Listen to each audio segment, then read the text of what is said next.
Get me that signal. We need more power.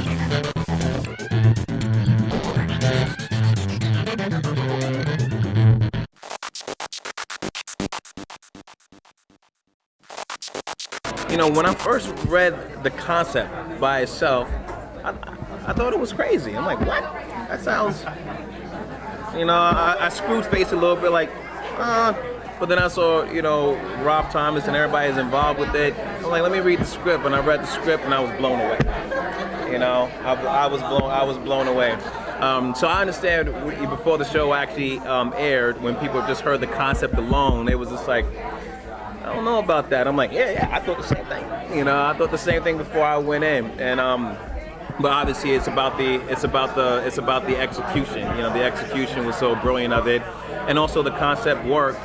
And first in the comic book, so obviously now, it's embraced and people bought into it, and I think it's the execution. It's a testament to what Rob and Diane has done with and the staff of writers have done with the project. I think it's going to take Clive 10 seasons. It's going to take him a full decade. I don't know. It's one of those things. I think Rob Thomas gave the example of like Lois Lane finding out that Clark Kent is Superman, and how long would that take? I don't know. I think right now, being that he's a rookie homicide detective, he just kind of tunnel vision and just trying to build his career, and he's happy that he got this psychic girl who got the emo goth thing going on, helping him and pretty much responsible for him, attaining these collars and progressing his career.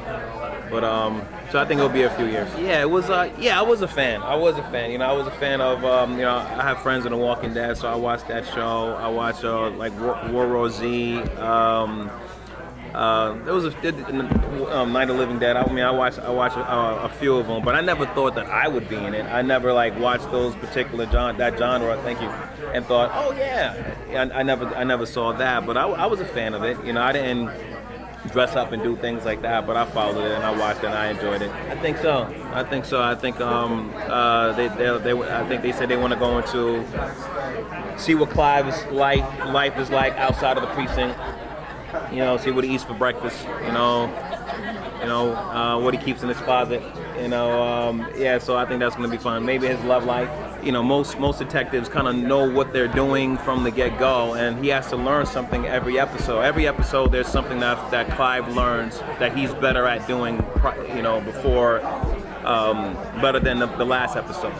So I love playing that progression per episode, and hoping and plan to keep it the build on that in season 2. Yeah, I looked at it in terms of,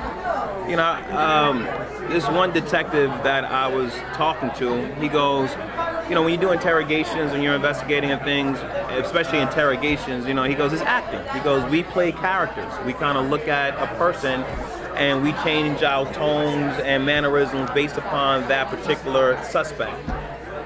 I think he thinks she takes that literally and seriously, and that's what she's doing. When we're in these interrogation rooms, she's taking that method, to heart.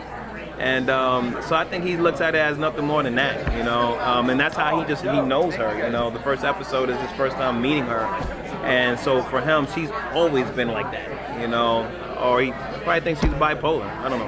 Yeah.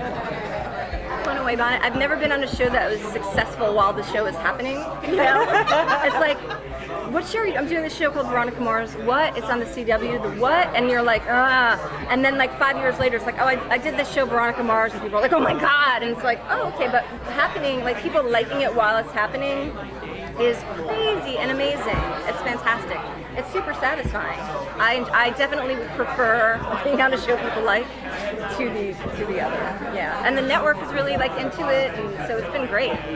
I'm most excited about people dressing up like the characters. Because last year when we were here, I said to Raul, who plays Robbie, he was like, this is amazing, because he's like a fanboy, and I'm a fangirl, and we're all like, oh my god, we're at the Comic-Con. And then I said, just think next year, people will come and they'll be in Robbie costumes. And he was like, that would be amazing. And sure enough, this year, there's Robbies. And that's just the best thing in the world. It's kind of great. Well, I have to say, when people were so upset about us killing the Lowell character, I felt so proud of us, but I kind of wanted to call everybody and be like, listen, I'm with you, because we knew we were going to kill him from the beginning, and that we wanted to do that just to show everybody that, like, all bets are off. You never know what's going to happen.